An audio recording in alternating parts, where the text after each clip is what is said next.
harinya masuk mengikuti pelajaran di sekolah ya. Sebelum itu kita ice breaking dulu. Good morning my student, how are you? I'm fine. Good morning, my teacher. How are you? I'm fine. Good morning my student. Good morning, my teacher. Good morning everybody, how are you? I'm fine. Baik anak-anak, kita hari ini akan belajar tentang IPA dan matematika. Di IPA kita akan belajar tentang wujud benda. Tujuan kita belajar tentang wujud benda adalah agar kita paham dan mengerti apa sih wujud benda itu, bagaimana sih bentuknya wujud benda itu. Dan di matematika kita akan belajar tentang perkalian adalah penjumlahan berulang. Bagaimana itu, Bu? Nah, nanti kita akan belajar bersama-sama. Sudah siap belajarnya?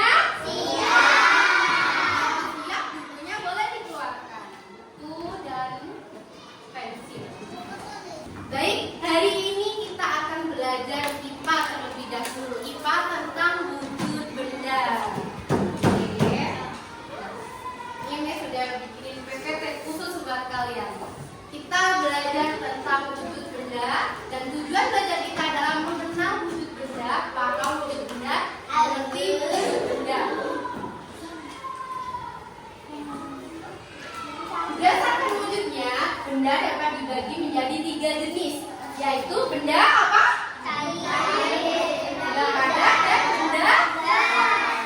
Benda-benda ini tentunya ada selalu di sekeliling kita, entah di kelas, entah di luar atau di rumah, selalu ada 3 benda ini.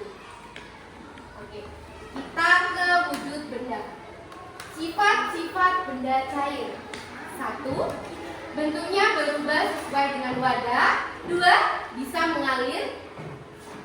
3. Tidak dapat digenggam. Oke, kita akan membahas tentang benda cair. Kita sedang membahas tentang benda cair. Oke, Miss punya contohnya adalah air. Coba Afrin baca lagi sifat-sifat benda cair. Baca. Lagi. Lagi. Apakah itu karena dalam air ini sifat-sifatnya? Apakah bentuknya bisa berubah sesuai dengan wadah? Ya. Air ini jika kita pindah ke gelas maka bentuknya akan seperti gelas. Jika kita pindah ke mangkok dia akan mengisi ruangan mangkok dan berbentuk mangkok. Bisa mengalir, bisa tidak air itu? Salah satu ciri-ciri air adalah tidak dapat digenggam. Apakah di sini pernah menggenggam air? Tidak. Kita menggenggam air seperti kita menggenggam angin, tidak bisa. Oke. Coba, jika air ini dipindah ke gelas, akan berbentuk apa, Robi? Ya, wadahnya akan menjadi gelas. Jika belajar tentang benda padat. Sifat-sifat benda padat. 1. Bentuknya tetap walaupun tempatnya berubah. 2. Partikelnya padat. 3. Memiliki massa. Oke. 1. Bentuknya tetap walaupun tempatnya berubah. Kita siapa yang bisa nyebutin contohnya benda padat di sini? Tangan dulu. Oke. Apa? Kursi. Lagi? Angel? Meja dan lagi oke? Apa?